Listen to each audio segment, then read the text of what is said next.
TF1.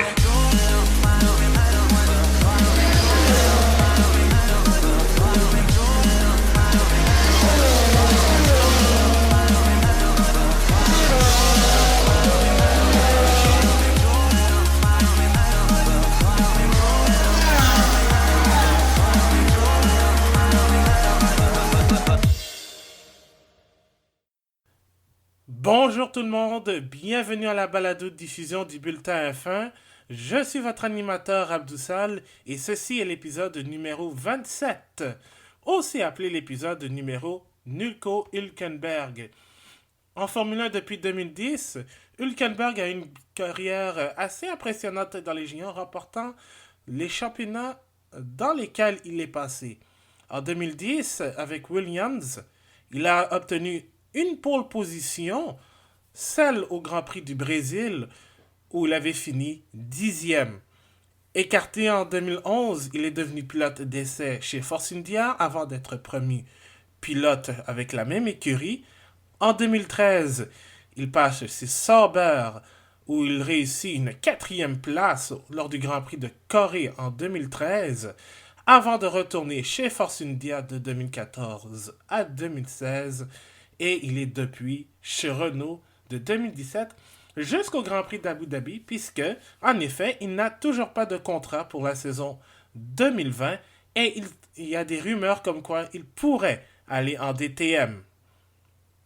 Au menu cette semaine, on revient sur le Grand Prix des États-Unis qui a vu Lewis Hamilton être sacré champion du monde pour la 6e fois de sa carrière, mais qui a vu Valtteri Bottas repartir avec les grands honneurs à Austin. Et on va débattre à savoir, est-ce qu'il est temps de reconnaître Lewis Hamilton comme étant le plus grand pilote de l'histoire de la Formule 1? Ça risque de faire jaser. Et pour cela, je retrouve un de mes deux membres de la balado-diffusion et du site bulletinf1.com. C'est Marc-André Fortin. Salut Marc-André. Salut à deux. Ça va bien? Ah, ça va super bien, toi? Oh oui, très bien, merci. Alors, est-ce que tu as apprécié le Grand Prix? Ouais, ça a été tranquille un peu au milieu du Grand Prix, mais il y a eu un petit peu plus d'action vers la fin. Fait que c'est certain que ça a mis un petit peu de piquant dans cette course, mais ça a quand même été un Grand Prix tranquille. Ah oui, et j'ai hâte d'en parler parce que ça, c'est encore une des courses stratégiques comme je les aime. Ah ouais. Ouais. Alors, avec beaucoup de stratégie, autant de Mercedes et un petit peu de Ferrari qui ont manqué de gaz un peu. Clairement, et même de suspension, mais Ouais, aussi. aussi, et on en reparlera de la Scuderia. Alors, sans plus tarder, mesdames et messieurs, ladies and gentlemen, start your engines!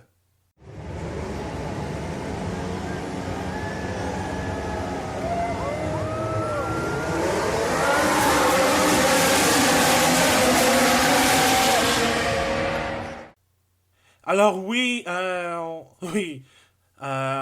on commence avec un beau Ladies and Gentlemen Start Your Engine parce que naturellement, on est aux États-Unis où la Formule 1 normalement n'est pas maître, mais c'est un bel hommage quand même.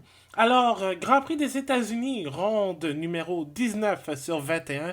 La saison se termine très bientôt. Vous vous en rendez compte? On était de mars. La saison a commencé en mars et ça se termine le 1er décembre. Mais entre-temps, vainqueur du Grand Prix des États-Unis au Circuit des Amériques, c'est Valtteri Bottas sur la Mercedes devant Lewis Hamilton, 2e. Max Verstappen sur le Red Bull termine 3e. Charles Leclerc sur la Ferrari 4e. Alex Albon finit 5e. Daniel Ricciardo, 6e sur la Renault. Lando Norris termine 7e devant son coéquipier Carlos Sainz en 8e place. En 9e place, Nico Hülkenberg sur la 2e Renault. Et au dernier, parmi ceux qui terminent dans le top 10, le dernier à marquer des points, Sergio Perez. Et c'est Si je me trompe pas, c'est Lewis Hamilton. Non, c'est Charles Leclerc qui a obtenu le meilleur tour en course et ainsi le point boni. Alors, Marc-André, je vais te laisser l'honneur de me faire les évaluations post-Grand Prix. Donc, hashtag perfo du jour, hashtag contre-perfo du jour et hashtag moment cocasse. Super. Je commencerai par la performance du jour qui a été Mercedes, d'après moi, qui a bien contrôlé les deux pilotes. Ont décidé de jouer stratégique, mais ça n'a pas nui à l'un comme à l'autre. Donc, c'est intéressant de voir que ils n'ont pas favorisé Hamilton dû aux circonstances qu'il pouvait obtenir le championnat du monde aujourd'hui. Et puis, ils ont vraiment laissé Bottas qui méritait amplement faire sa course comme il pouvait. Et il a finalement gagné à la régulière contre Hamilton. Et ça, j'ai quand même apprécié ça. Oui, et ça change, disons, de l'ère Hamilton-Rosberg où Oui, autant Toto Wolff que feu Niki Lauda ont été obligés de gérer deux égos, disons-le, et puis l'atmosphère dans les paddocks, dans le clan Mercedes, c'était pas Jojo, disons-le. Donc, c'est bien de voir Mercedes reprendre le contrôle sur les deux pilotes et ne pas avoir de guerre à l'interne comme on l'a eu entre 2014 et 2016. et on se souviendra aussi que un petit peu plus tôt durant la saison, justement, Bottas avait dû laisser sa place à Hamilton, vu aux circonstances que Hamilton était devant Vettel à quelques points. Et c'est finalement Bottas qui a dû sa place. Mercedes ne s'est pas arrêté à cela. Non, c'est ça. Puis je crois que Bottas, on s'entend que ce n'est pas Nico Rosberg en termes de pilotage, parce que Rosberg a été capable de vraiment battre Hamilton, ça, étant donné qu'il le connaît très bien. Mais je dois dire, le Bottas de cette année, c'est le meilleur que j'ai vu depuis qu'il est en F1. Et Ah ouais, il est en grande forme et ça paraît.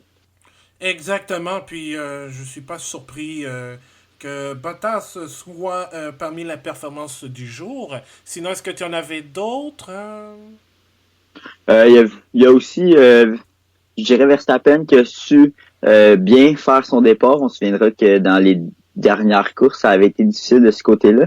Et puis aujourd'hui, départ canon. Et ça lui a valu une troisième place aujourd'hui, finalement. Ouais, et ça change aussi de la semaine dernière où Oui, ça a été la catastrophe. une semaine critique. Une semaine très critique où il a critiqué aussi Hamilton Vettel concernant des propos que ces deux pilotes avaient tenus concernant sa conduite. Sinon, avais-tu une contre-performance Je dirais du côté de Ferrari, autant durant les qualifications, on aurait cru que Ferrari allait avoir un meilleur résultat. Euh, je sais que le deuxième secteur était visé par Ferrari pour être leur secteur. Finalement, durant toute la fin de semaine, ça n'a pas été le cas. C'est l'une de leurs faiblesses, l'une de leurs faiblesses. Donc, c'est certain qu'ils espéraient mieux à Austin aujourd'hui. Mais sinon, il y a eu la fameuse suspension de Ferrari qui a lâché. Ce n'est pas vraiment dans leur moyen. Mais c'était intéressant quand même comme performance pour Ferrari.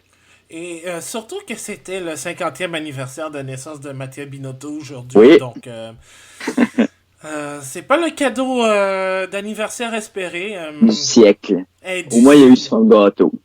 Ouais, je sais pas si t'as vu les lunettes de Mattia avec un gros 5-0 en forme de comme lunettes. Là. C'était beau quand même.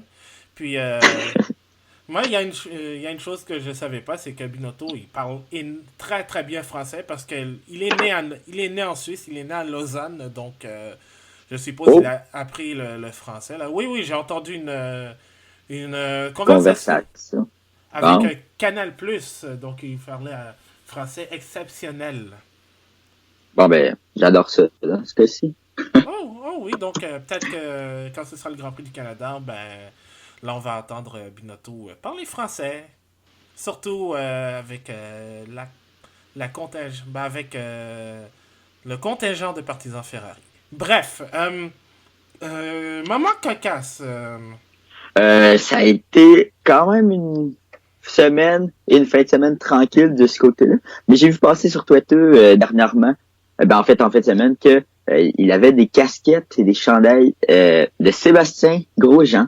Donc, Oh il y a eu my une petite god. erreur de ce côté-là. À la place d'écrire Romain Grosjean, on pouvait se procurer des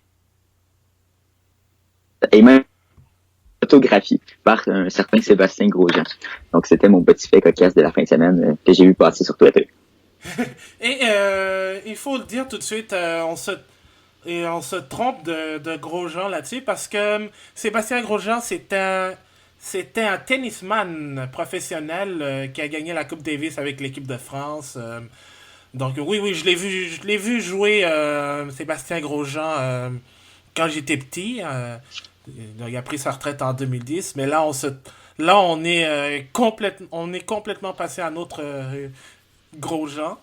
C'est un sportif, oui, mais c'est pas le bon Grosjean. C'est pas le bon. Non, donc, whoopsie de la part de As. C'était pas fort fort. Bon, maintenant, à mon tour. Euh, contre la performance du jour, je les ai regroupés en équipe parce que, je dois dire, ils ont été impressionnants. Les deux Mercedes, justement, parce que tu en as parlé, on est d'accord là-dessus. Belle performance de la part des deux pilotes. Autant Hamilton que Bottas, alors qu'Hamilton était parti cinquième, on donnait pas cher de sa peau, mais il a réalisé un très bon départ. Bottas qui a géré sa course comme un champion, comme le dirait Brian. Sinon, les deux Red Bull, Verstappen, course très intelligente, contrairement à la semaine dernière. Vraiment. Et Alex Albon, qui, malgré un contact avec Carlos Sainz au premier tour, était dernier après un changement de pneu d'aileron, je crois, et revient en cinquième place. Belle combativité, même si il n'est pas d'accord avec le fait qu'il ait été voté pilote du jour par les partisans. Et Et sinon, il avait aussi une voiture abîmée durant toute la course, donc c'est certain que c'est plus difficile dans ce cas-là. Surtout à Austin où souvent les voitures sont déportées. Donc dans ce cas-ci, je suis très d'accord avec Joe Albon. oui, avec Albon, effectivement. Euh, Sinon, je pense que j'avais mis aussi... encore une fois, je dois le donner à Sergio Perez. Quelle, quelle performance! Il est parti de la ligne d'épée parce que il avait omis de se présenter à la pesée obligatoire lors des essais. Et ça, je trouve, c'est une pénalité un peu injuste parce qu'il n'était pas au courant qu'il devait passer par la pesée. Et j'espère que la FIA, dès l'année prochaine, va trouver, ou même pour le Grand Prix du Brésil, va trouver un moyen de euh, assouplir ces pénalités. D'affaiblir un peu les conséquences. Au pire, d'aviser les pilotes avant et l'écurie qu'ils doivent passer par la pesée parce que je sais pas si ça se fait en fait. Ça, ou peut-être leur donner une marge, donc, comme mettons, entre tel et tel tour de d'essai ou tout ça, vous devez passer au puits, donc à la pesée. Donc, peut-être leur donner ouais, c'est ça, une marge. Oui, parce que je pense que Leclerc a Justement, été... ils soient pénalisés parce qu'ils ne le savent pas ou quelque chose comme ça. Oui, voilà. Donc, ce serait bien d'assouplir un peu les pénalités, en fait, parce que là, c'est pas juste pour Perez, qui, lui, ne savait pas qu'il fallait pas à quel moment passer à la pesée. Et néanmoins, réussi à marquer un point donné, évidemment, parce que Daniel Kvyat a reçu une autre pénalité dans le dernier tour pour être entré en contact justement avec la Racing Point du Mexicain. Donc, belle performance de la part de Perez. Sinon, contre-performance du jour, je dois la donner à Ferrari. Euh, Absolument rapide en fin de semaine, mais en course, complètement à la traîne. Très mauvais départ de Sébastien Vettel. Et encore moins de Charles Leclerc qui se fait surprendre par Lewis Hamilton par l'extérieur dans les S dans le premier secteur, mais ensuite a été laissé à lui seul. Un Uh-huh. arrière-puis très très lent, encore un autre. Vraiment une fin de semaine complètement oubliée pour Ferrari et c'est un peu l'histoire de la saison pour la Scuderia. Euh, Sinon, moment cocasse, j'allais dire la présence de dans les réseaux sociaux, il y avait l'animateur du Daily Show, Trevor Noah, qui est un grand fan de Formule 1, qui a rencontré Gunther Steiner. Je pense qu'il a même essayé d'imiter un peu les citations qu'il a trouvées grâce au documentaire Drive to Survive sur Netflix. Entre autres, la fameuse we, are, we are looking like a bunch of. Je vous laisse compléter la suite. Donc, mais sinon, moi, c'est pas un moment cocasse, mais c'est plus une performance globale. Euh, Ça, c'est passé un peu inaperçu, mais je dois dire chapeau à l'organisation du Grand Prix des États-Unis pour l'ensemble, parce qu'il y a eu de très beaux spectacles. Il y avait Imagine Dragons, il y avait Pink en fin de semaine, puis ça a terminé avec Kool and the Gang, ceux qui chantent la fameuse chanson Celebration. Mais à travers cela, euh, le circuit des Amériques a embauche. Ben, c'est associé avec deux organismes à but non lucratif pour embaucher des sans-abri pour faire du Ah, ménage de concierge. Oui, en fait, c'est passé vraiment inaperçu. C'était dans les nouvelles locales à Austin cette semaine. Et ils sont payés 15$ de l'heure, ce qui est très bien, je ben trouve. oui. Et ils ont fait. Donc, ils sont payés. Et évidemment, avec un Grand Prix de Formule 1 qui non seulement dure une fin de semaine, mais il y a énormément de travail. Donc, ils font un peu de travail de conciergerie et tout. Donc, j'ai trouvé ça très intéressant. Je voulais le mettre dans l'avant-course qui se retrouvait dans le bulletin F1, mais j'ai pas eu le temps malheureusement.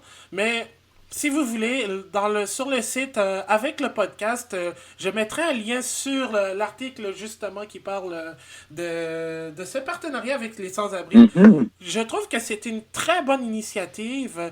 Ben oui. Je sais que le Grand Prix du Canada s'est associé, je pense, avec Première Moisson pour...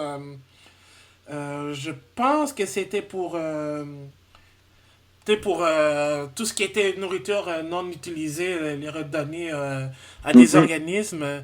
Donc, je trouve ça bien qu'au moins... C'est un geste qui est assez facile à faire aussi, donc c'est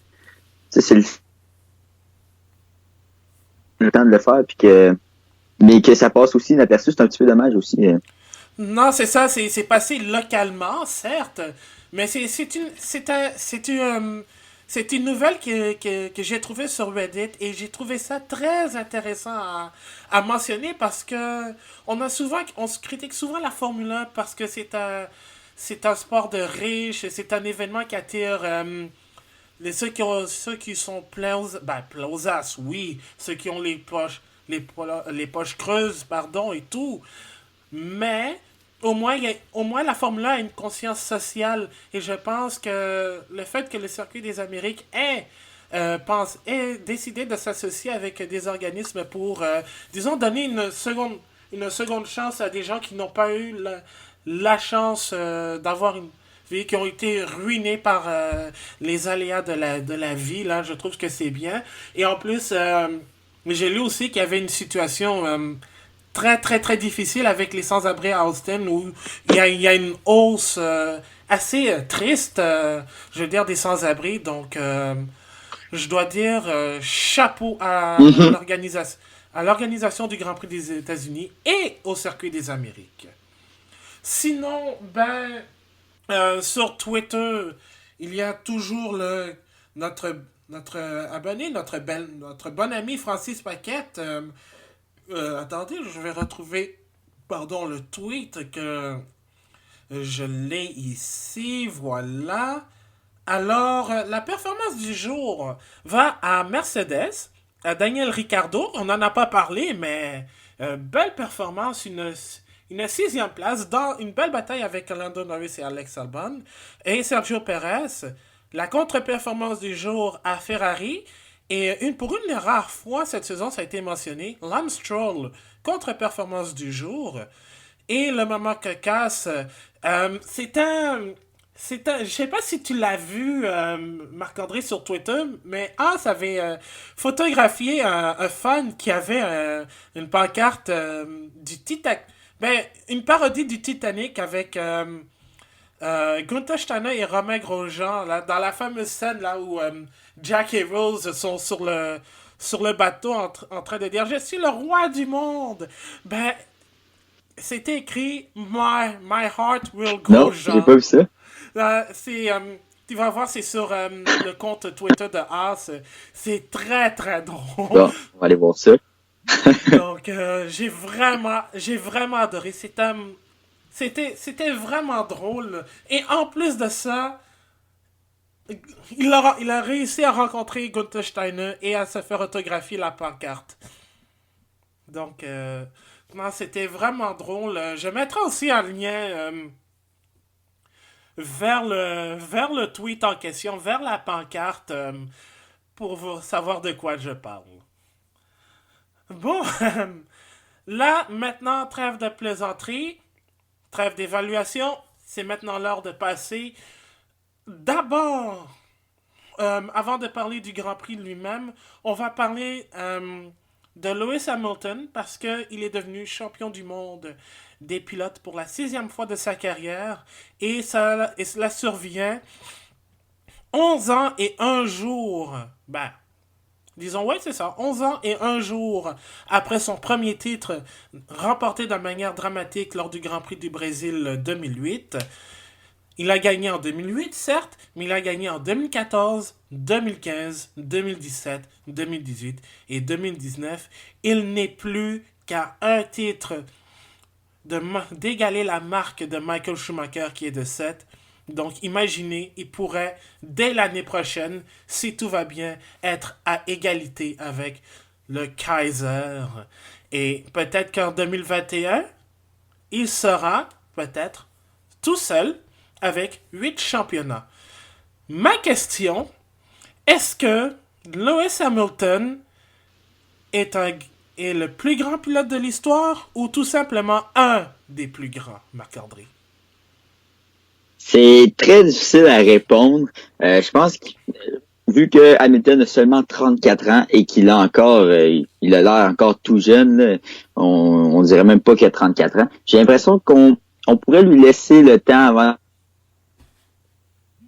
d'identifier comme le meilleur pilote au monde. Mais présentement, c'est sûr que c'est une obligation de le mentionner comme l'un des meilleurs, dû à ses statistiques, aux comparaisons qu'on peut faire avec Michael Schumacher et compagnie. Donc, c'est certain que, pour moi, il va être dans les candidats et peut-être que dans 2 ans, il va avoir battu Schumacher. Donc, à partir du moment où tu as plus de championnats que Michael Schumacher, pour moi, tu es le plus grand pilote.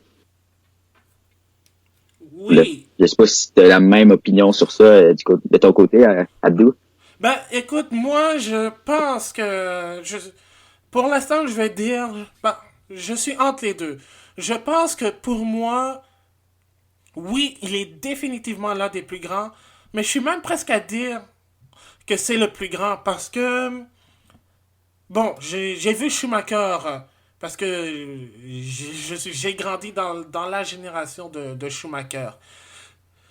J'ai pas vu Senna courir. J'avais 2 ans lorsqu'il est décédé. J'ai évidemment pas vu Jim Clark parce que c'était dans les années 60. J'ai évidemment pas vu Juan Manuel Fangio parce que c'était évidemment avant Jim Clark. Donc, c'est là où j'ai un problème parce que c'est Mm-hmm. très difficile de dire que pilote est le plus grand de tous les temps parce que la Formule 1 est un sport qui a énormément changé au fil des années. Entre 1950 et aujourd'hui, 2019. Et encore là, il faut remonter aux années pré-Formule 1 où tu avais Tazio Nuvolari, le pilote italien, qui était perçu avant la création de la Formule 1 comme étant l'un des meilleurs pilotes de l'histoire de la course automobile en termes de Grand Prix. Donc, oui, Hamilton, pour moi, c'est le Ouais. plus grand, mais c'est très difficile à juger parce que Je suis ce sont des aires très différentes. avec toi. Je Oui, reviens sur ce que j'ai dit. Pourquoi parlons pas de bord de meilleurs champions, de meilleurs pilotes, mais par génération. Donc, en fait, pourquoi on aurait besoin d'identifier l'un comme l'un des meilleurs si justement en y pensant bien comme faut, tu ne peux pas comparer vu que les époques sont bien différentes. Aujourd'hui, peut-être que Jim Clark dans une voiture comme Lewis Hamilton pourrait être meilleur qu'Hamilton, tu sais, vu que les risques étaient très différents des deux générations. et oui, et c'est dommage d'ailleurs que Jim Clark soit décédé très jeune à Hockenheim parce que il y en a beaucoup encore aujourd'hui qui pensent que Jim Clark est le meilleur parce qu'il avait un style de pilotage très intelligent et Mm. il était capable de gérer une course intelligemment. Donc, il savait qu'une course ne consistait pas à être le plus rapide, mais à être le plus constant, et c'est ce qu'il faisait. Bon, l'accident mortel en Formule 2 à Hockenheim, euh, c'est triste à dire, mais c'est quelque chose qui ne relevait pas de sa faute, en fait. C'est juste un bris mécanique. Mais en plus de ça, là, Clark, lui, il était un bourreau de travail. Là. Pendant une fin de semaine, il était en Formule 1. L'autre fin de semaine, il était dans une course dans une autre catégorie. Et l'autre, il participait aux 500 000 d'Indianapolis. Donc, c'était un des meilleurs pilotes de tous les temps parce qu'il avait cette grinta comme on appelle au soccer, toute cette intelligence, cette volonté, cette passion. Hamilton, le truc aussi, c'est que dans les premières années de sa carrière, entre 2008 puis 2014, il y a eu beaucoup de passages à vide et beaucoup d'irrégularités. C'est peut-être ça aussi qui Mhm. dérange. Mais quand il est arrivé chez Mercedes, là, là, tout a changé. C'est ça aussi parce que est-ce que l'ambiance était différente chez McLaren que ça l'était chez Mercedes? Est-ce qu'il avait beaucoup plus de confiance chez Mercedes qu'avec McLaren? Fort On ne probablement. saura jamais. On ne saura jamais. Jusqu'à ce qu'il sorte une autre biographie, parce qu'il en avait une après son titre en Formule 1. Mais euh, moi, je dois dire, pour revenir un peu sur ça, pour moi, Hamilton, c'est un des plus grands, mais je dirais qu'il est même meilleur que Schumacher parce que lui, contrairement à Schumi, il n'a jamais été déloyal quand il était sous pression. Je dis ça comme ça parce que, euh, évidemment, il y a justement l'incident avec Jacques Villeneuve en 97 à Jerez. Mhm. Il y a eu Monaco 2006 en qualification où il, il gare sa Ferrari pour empêcher Fernando Alonso d'obtenir la pole position. Il y a eu 94 aussi où il entre en collision, disons de manière volontaire, avec Damon Hill. Alors que tu avais Ayrton Senna qui était un pilote très agressif, qui était téméraire, euh, et surtout qui était prêt. Et pourtant, il disait, ah bon, moi j'ai. Il était très croyant en Dieu, mais il se sentait invincible, donc il faisait certains, certains coups de cochon, je trouve. Puis c'est pas ce qu'Hamilton fait, en fait. Non, vraiment pas. Hamilton est très respecté. Les les pilotes qui sont à côté de lui, veut pas non plus gagner par des stratégies d'équipe non plus. On a vu aussi par le passé quelques épisodes avec Michael Schumacher qui demande à son écurie de le laisser passer. Et c'est rare qu'on voit Hamilton gagner de la sorte. Il veut vraiment gagner à la régulière. C'est ce que j'aime. Puis c'est aussi son attitude qui a jamais changé. Plusieurs lui reprochent d'être un homme de party qui aime beaucoup faire la fête, mais il l'assume et ça ne le dérange plus dans sa fin de semaine de course. Donc ça, c'est un petit peu ce que j'apprécie d'Hamilton aussi. C'est qu'il reste très lui et il ne change pas parce que les autres le critiquent. Donc de ce côté-là, c'est le fun. Et n'oublions pas aussi que si ce n'était des quelques mauvais départs, l'année où il a été vice-champion du monde derrière son coéquipier Rosberg, probablement que il aurait été aussi en 2016 le grand champion. Donc, et il aurait aujourd'hui, si quelques mauvais départs-là, peut-être qu'il serait à égalité avec Schumacher. Oh, et même plus, même, parce que tu as parlé de 2016, où il a été très malchanceux aussi. Malaisie 2016 en étant où son moteur explose. Mais 2017 à son année 2007 pardon, à son année recrue, où en Chine, il est laissé pour compte par son écurie parce que il voulait le prolonger sur des pneus intermédiaires qui étaient carrément finis, puis il s'est retrouvé enlisé dans le bac à gravier. Ça aussi, si on jouait au conditionnel, Hamilton aurait 9 championnats du monde au moment où on se parle. Uh-huh. Et imagine, c'est sa 12e saison en Formule 1. Il a déjà la moitié de ces saisons où il a été sacré champion. Donc, c'est impressionnant. J'ai une autre question à te Oui. poser. Est-ce que tu crois que c'est facile pour nous de dire que c'est pas le plus grand? Est-ce que parce que je vois beaucoup de gens dire oui, mais Hamilton, ils sont pas prêts à le reconnaître parmi les plus grands. Et je comprends pas Ah, pourquoi. moi non plus. Moi non plus. Pour moi, tu dois reconnaître qu'Hamilton est l'un des meilleurs pilotes qui a passé dans l'histoire. Oui, il y a une bonne voiture. Oui, Mercedes met beaucoup d'argent dans la monoplace, plus de 550 millions d'après les chiffres de cette année. Euh, oui, c'est avantageux d'avoir une voiture comme ça, mais il reste que tu dois gagner les décisions sur la piste. Tu dois être un as du pilote pour réussir à être champion du monde de la sorte que Hamilton le fait avec la domination qu'il le fait année après année. Et on le voit cette année. Bottas n'a pas été en mesure de garder la forme, pas la forme, mais l'avance qui s'était donnée en début de saison. On se souvient que Bottas avait été exceptionnel en début de saison et que après le Grand Prix du Canada, pour Bottas, ça a été très difficile, alors qu'Hamilton,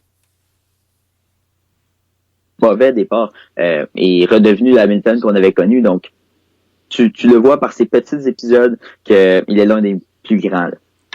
Oui, et en plus de cela, c'est un des seuls, ou sinon c'est le seul pilote à avoir remporté au moins un Grand Prix à chacune des saisons auxquelles il a participé. Et pourtant, on parle pas seulement que de meilleure voiture. Je me souviens entre autres de 2009, l'année après son premier titre, où la McLaren était une voiture très lourde qu'il avait même qualifiée de bateau, mais il a réussi à gagner en Hongrie et à Singapour. En 2013, à sa première année chez Mercedes, il a remporté le Grand Prix de Hongrie, alors que c'était pas la meilleure voiture du plateau. 2011 aussi, où Sébastien Vettel a complètement dominé le championnat. Hamilton a réussi à gagner des courses. Donc, et surtout, alors qu'il passait une période un peu plus difficile sur le plan un peu personnel, et entre autres avec ses nombreuses batailles avec Felipe Massa. Donc, pour moi, passer une saison sans victoire, ben, avoir une saison avec au moins une victoire, il faut le faire. Puis c'est pas, Hmm. puis c'est pas donné à tout le monde. Tu vois, même Schumacher n'a pas réussi à le faire, même si, soyons honnêtes, les dernières années de sa carrière, il se battait contre une génération beaucoup plus jeune et beaucoup plus rapide. Même ses Ouais. premières années en Formule 1, ben, ça a été un peu plus, ben, pas difficile, mais il apprenait, mais il était toujours rapide. Ça a été la même chose pour Ayrton Senna, Alain Prost. Tout le monde est passé par là, avec au moins une saison sans victoire. Mais Hamilton, lui, il continue à gagner, même s'il n'a pas la meilleure voiture, même s'il n'est pas en position de gagner le championnat. Donc, il faut le reconnaître. Hamilton est un talent très spécial. Et je ne vois pas le moment où il va s'arrêter non plus. On entend souvent parler de cette expression depuis cet après-midi, mais l'an prochain, à moins d'une grande surprise, il va être dans les candidats pour gagner encore une fois et peut-être même le champion du monde. Là, on est beaucoup dans les prévisions. Mais même après 2021, ça va être intéressant à partir de ce moment-là. Je pense que l'année 2021 va être très important pour un petit peu tout le monde, autant la F1 que pour Hamilton. Parce que là, Mercedes n'aura plus d'argent. On parle peut-être de voitures avec de force égale. Donc, j'ai hâte de voir comment autant Mercedes et Hamilton vont gérer ça en 2021, mais le débat pourrait peut-être changer dans ces années-là. Donc, on va voir, mais j'ai très hâte de voir si en 2021 tout va changer.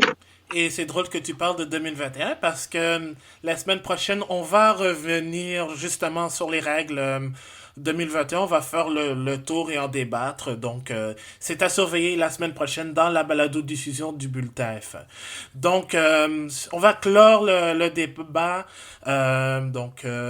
là-dessus. Donc, si vous, est-ce que vous pensez qu'Hamilton est le plus grand ou il est tout simplement parmi les plus grands? Laissez-nous le savoir sur notre site bulletinf1.com ou sur nos réseaux sociaux, sur Twitter ou sur Facebook. Évidemment, on peut en débattre. Ça va être un débat très, très, très long, très temporel aussi, tout dépendamment de ce qui va arriver dans les prochaines années.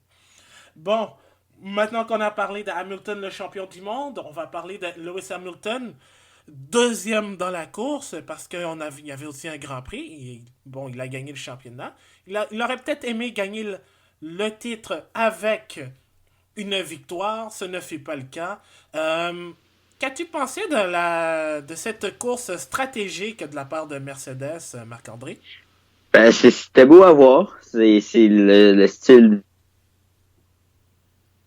de je pense que au-delà des pilotes, les gens derrière doivent avoir une fenêtre pour de pour que les gens voient leur travail. Et aujourd'hui, c'est ce qu'on a vu avec Hamilton qui s'est presque rendu à la fin avec ses pneus. Ça a passé. En fait, s'est rendu à la fin, mais il s'est fait dépasser. Il s'est fait dépasser par Bottas. Mais non, j'ai adoré la course de Mercedes et de leur stratégie qui ont finalement payé aussi. Donc, en fait, était parti et a eu un bon départ, réussi à dépasser Hamilton et par la suite, la stratégie faite par Mercedes a fait en sorte que Verstappen s'est retrouvé troisième. Donc, déjà là, il avait une victoire du côté de Mercedes. Oui, et surtout que beaucoup pensaient qu'Hamilton allait en arracher durant cette course.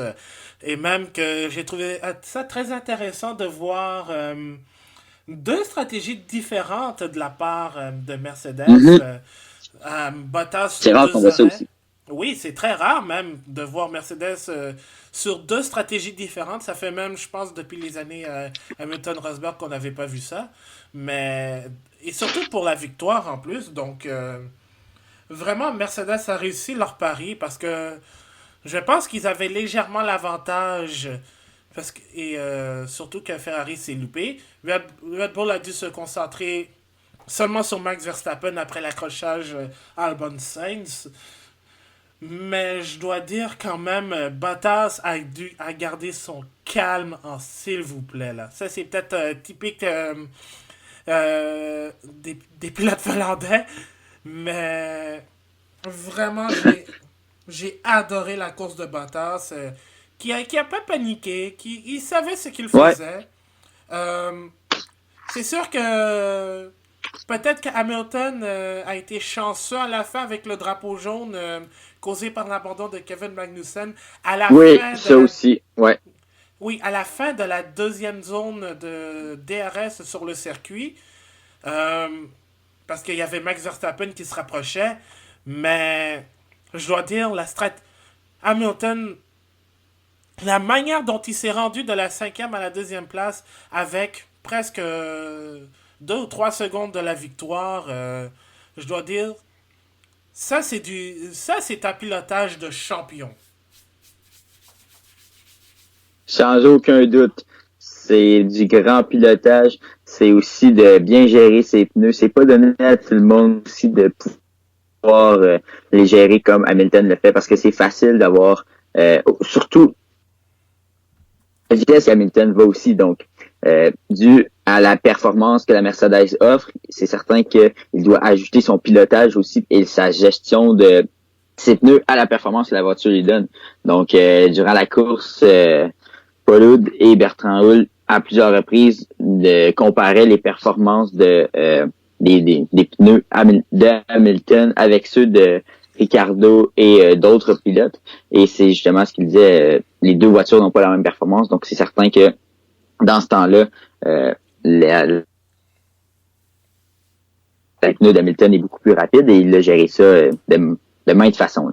Oui, c'est comme au Mexique en fait la semaine dernière, mais Ouais, évidemment sur moins de tours et sur un circuit qui évidemment était beaucoup plus frais en matière de température de la piste.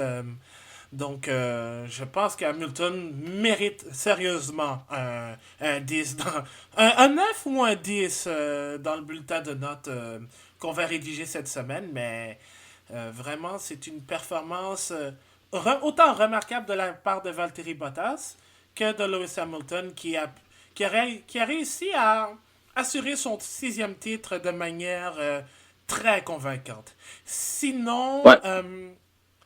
Max Verstappen, ça fait changement de ce qu'on avait au Mexique. On a probablement revu le Verstappen mature qu'on a vu cette année. Oui, et voulait prouver autre chose. Sûrement terminer aussi l'année s'en vient vers sûrement qu'il voulait revenir à ses bonnes manières qu'il avait eues durant toute la saison. Je pense que ça vient fermer un peu le clapet des gens qui déjà à cause de la course du Mexique la fin de semaine dernière lui rapportait ses anciennes mauvaises façons qu'il avait sur la piste et tout ça. Donc c'est certain qu'il vient montrer qu'il est encore un pilote calme et qu'il peut gérer une course comme il peut le faire. Oui, effectivement. Et bon, ce qu'il a fait en piste, peut-être leur aurait valu une deuxième place, n'eût été justement de ce drapeau jaune en fin de course. Mais sinon, hors piste, je sais pas si tu en avais entendu parler, mais il y a eu un genre de petite controverse concernant Verstappen et Ferrari. Et je sais pas si c'était relié à un genre de conformité du moteur ou quelque chose du genre, là. Mais Verstappen s'est laissé aller. Les paroles ont beaucoup parlé. Il a beaucoup parlé concernant la légalité de certaines pièces, certains du moteur aussi chez Ferrari. Ça peut être rapporté, mais ça n'a pas plu à la Scuderia qui lui ont dit. Mais il sait pas de quoi il parle. Il est jamais dans l'équipe. Il est pas dans l'équipe. Donc, grosse ambiance entre Verstappen et je pense le pilote dont il parlait, le pilote mentionné entre autres, c'est Charles Leclerc. Donc, déjà, ces deux-là se sont affrontés Oui. plusieurs fois en piste. Ça s'est transporté un peu en coulisses aussi. Mais sinon, Et après ça, on va venir me faire croire que Verstappen et Leclerc pourraient fonctionner en tant que coéquipiers. C'est c'est difficile à croire. Ouais, il va y avoir quelques prises de bec, ça c'est clair, si les deux étaient là. Mais ça pourrait être un très bon duel dans les prochaines années. Euh, Justement, on a. Sans aucun doute, ils ont bien parti la machine cette année. Ah oui, ça va être. Dans 10 ans, là, ça va être la tête d'affiche Verstappen contre Leclerc. Ouais, on va pouvoir en parler longtemps. Oh oui. Euh, bon, Verstappen disputait son centième Grand Prix en Formule 1. Il a terminé ça Mhm. avec un podium. Un autre pilote qui a fini, qui disputait son centième Grand Prix, c'était son ancien coéquipier chez Toro Rosso, avec qui ils ont débuté tous les deux en Australie de 2015. C'est Carlos Sainz, qui a été couronné symboliquement champion de la Formule 1.5, ce championnat du milieu de peloton, excluant évidemment les trois écuries au sommet, donc les Ferrari, Red Bull et Mercedes. Euh, Sainz, qui a été appliqué dans cet accrochage avec Alex Albon au premier virage, s'en est bien sorti. Huitième quand même derrière Lando Norris. Qu'as-tu pensé de la performance de l'Espagnol? Est-ce que ça mérite un 9 si on devait rédiger le bulletin de notes ou un peu moins que ça? Ben, peut-être un petit peu moins que ça, ben, vu que j'imagine que Sens voulait avoir peut-être une meilleure position. Il nous a habitués à une sixième position. En même temps, il s'est aussi fait battre par la stratégie que Renault a eue avec Riquet. Donc, à partir de ce moment-là, il ne pouvait pas vraiment contrôler ce que les autres pilotes allaient faire, ce que les autres écuries allaient faire. Mais non, j'ai quand même apprécié sa course, malgré l'accrochage, sa voiture est en état, il a bien contrôlé sa course. A quand même terminé huitième, a apporté 4 gros points pour McLaren encore une fois. Donc, c'est pas comme s'il se retrouvait hors des points. Donc non, j'ai bien apprécié sa course tout de même. Et Norris peut être heureux aussi d'avoir terminé devant son coéquipier. Oui, et Norris, il faut le préciser, c'est sa dernière course en tant que teenager dans le terme anglais parce que je pense le mercredi euh, avant le Grand Prix du Brésil, il va avoir 20 ans. Donc, il s'offre un petit cadeau d'anniversaire d'avance avec une belle septième place. Euh, il y a... Tiens, justement, on va parler de Renault. Depuis la disqualification au Japon, je trouve que les deux pilotes ont très bien fait. Ricardo 6e, Hülkenberg 9e. Eux aussi, une course avec deux stratégies différentes, mais avec des résultats très satisfaisants, je trouve. Oui, oui, lorsque le moteur tient, c'est certain que on voit des résultats. Et puis, je pense que Ricardo a su profiter d'une belle stratégie. Il a resté longtemps sur la piste, il a su contrôler ses pneus et ça lui a rapporté 8 gros points on sait qui est dû à leur disqualification au dernier Grand Prix. Ça leur a coûté des points, donc c'est certain que d'obtenir c'était peut-être une belle accomplissement d'équipe. Là. Oui, et en plus, Daniel Ricciardo, je sais pas, je pense que c'était une performance digne d'un running back, pardon. J'ai oublié le terme de football, mais ça, c'était une performance digne de running back. Parce que Ricardo avait porté un casque en l'honneur des Longhorns de Texas, l'équipe de football. Je pense que c'est collégial ou universitaire, que je me trompe. Je me souviens plus, mais il avait rendu hommage à l'équipe de football américain. Donc ça, c'était une très belle performance. Et Nico Hülkenberg, de son côté, sur une stratégie différente, a quand même réussi à rapporter des points pour Renault. Il restait dans le coup quand même dans le top 10. Et moi, je trouverais ça un peu dommage qu'il ne soit pas en Formule 1 la saison prochaine, mais d'après moi, je pense que, comme je l'ai mentionné en introduction, il serait un très bon pilote de DTM parce que, selon des rumeurs, probablement pas fondées, il serait peut-être même prêt à aller en DTM la saison prochaine, mais je pense que son objectif, lui, c'est de rester évidemment en Formule 1. Et on n'en a pas beaucoup parlé, mais il faut qu'on parle des Ferrari. Quelle déception!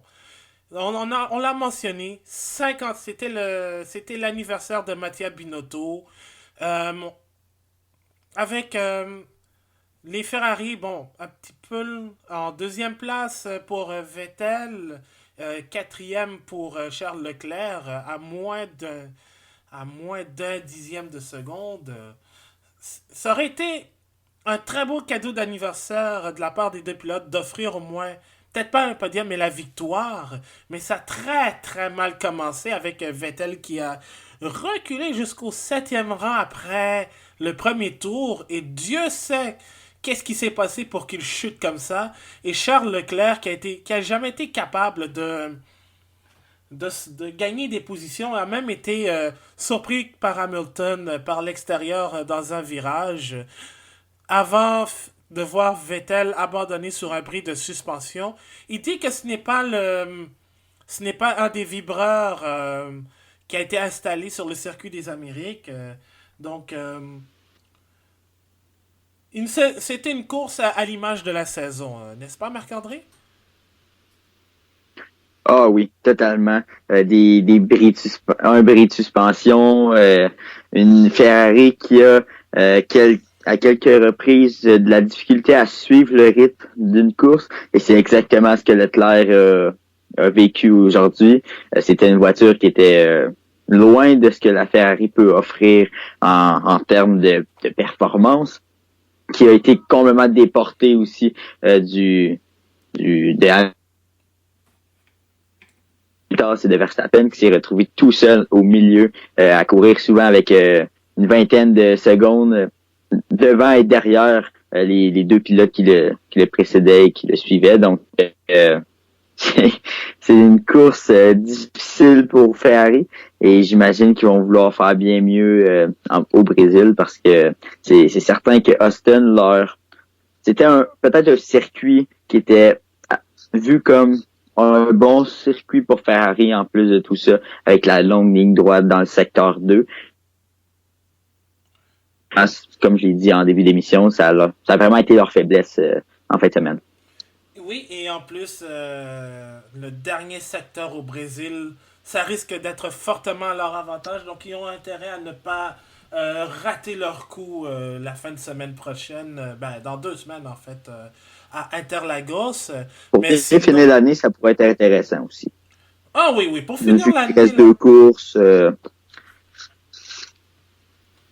Oui, donc pour finir 2 courses sur une bonne note. Et en plus, imagine-toi que Leclerc a fini genre 52 secondes de Bottas, ce qui n'est vraiment pas typique. Puis c'est pas la première fois, on a même vu les deux Ferrari finir à 1 minute du vainqueur. Donc, et c'est cette saison en plus, alors il y a encore du travail à faire, puis beaucoup de rétrospection à faire sur cette saison 2019 qui s'achève le mois prochain. Euh, Sinon, l'autre déception aussi, il y en a un qui a quitté Austin probablement en furie, comme une torpille, sans le vouloir, c'est Daniel Kvyat, parce que peut-être ça n'a pas été montré, mais le Russe a encore une fois été pénalisé pour une tentative de dépassement ratée sur Sergio Perez. Il a reçu 5 secondes de pénalité pour avoir causé une collision. Il devait terminer dixième, mais a chuté au 12e rang. Donc c'est Perez qui a hérité de la euh, dixième et dernière place du top 10, marquant le dernier point. Donc vraiment, les 2 courses en Amérique du Nord pour Kvyat, il les a gâchées par lui-même en un seul tour seulement. Là. C'est Uh-huh. incroyable. Et Et, il faut parler aussi du pauvre Pierre Gasly qui lui aussi était dans une course dans les points, mais malheureusement, lui aussi, comme Vettel, a eu un genre de un problème de suspension, mais c'était après un contact avec justement Sergio Perez. Donc, il fallait mentionner la pénalité à Kvyat et l'accrochage entre Perez et Gasly parce que ça a un peu changé la course. oui, énormément. Et Gasly avait une très bonne course. C'était l'un des pilotes qui s'était démarqué durant cette course à Austin. Donc, c'est certain que c'est un petit peu dommage pour lui de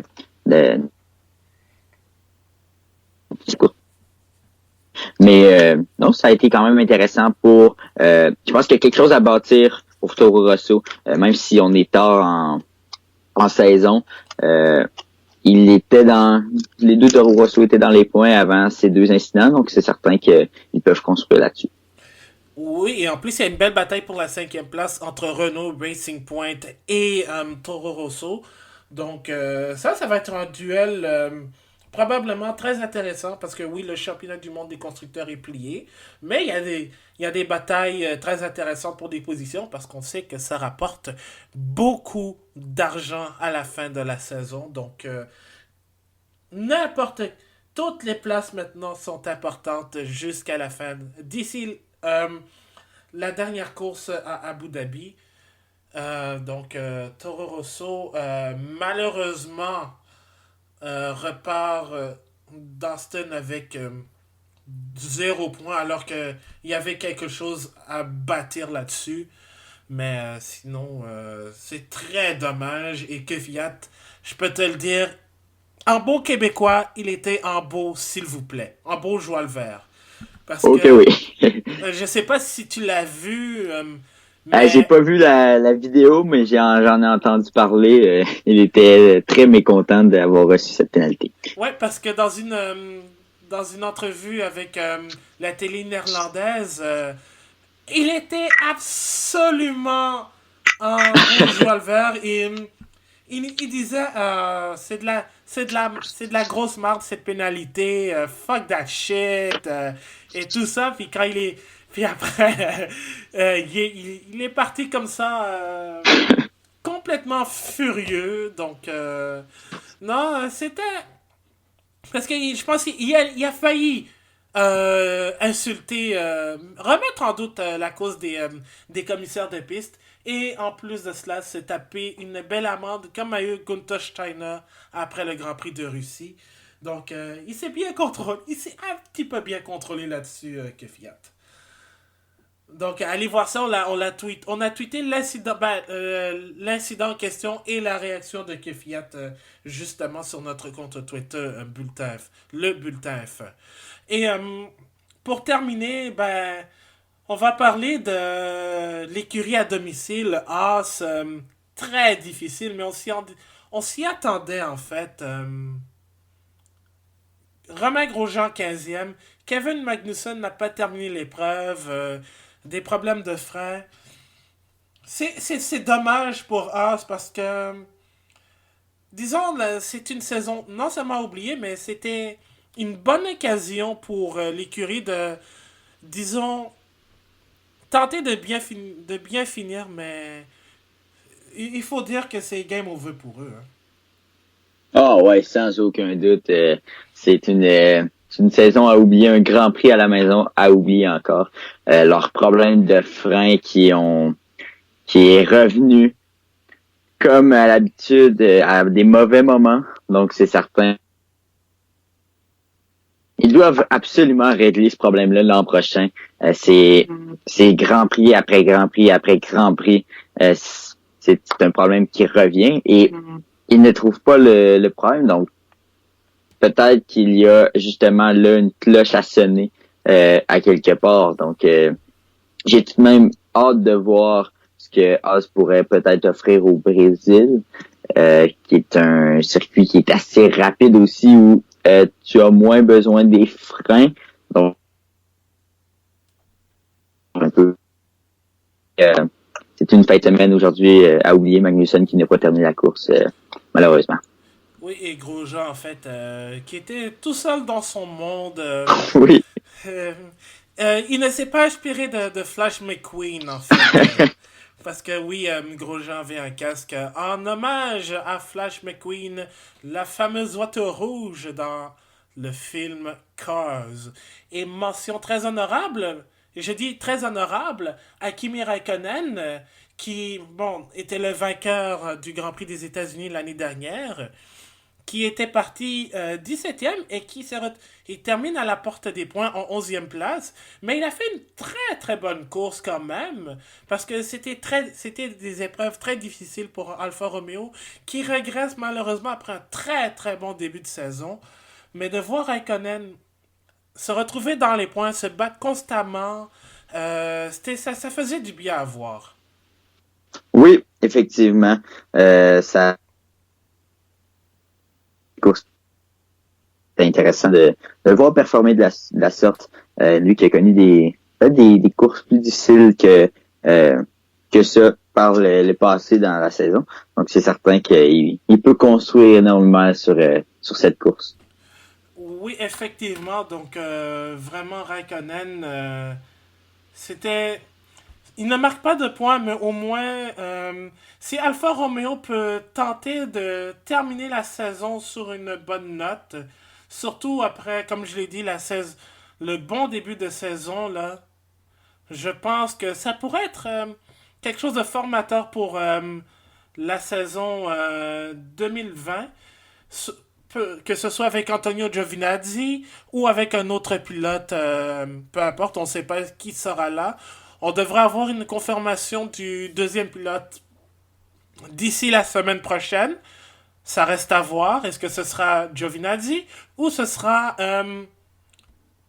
qui c'est, Nico Hülkenberg en retour chez Sauber, parce que bon, Alfa Romeo a pris le nom de Sauber, mais l'écurie est encore basée à Hinwil en Suisse.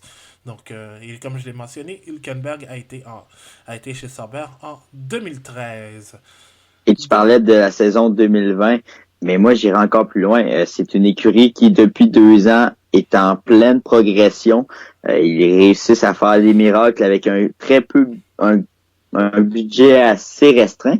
Donc moi, je reviens à 2021, mais ça pourrait être une des écuries qui ressortent du lot au moment venu de cette saison qu'on parle tant.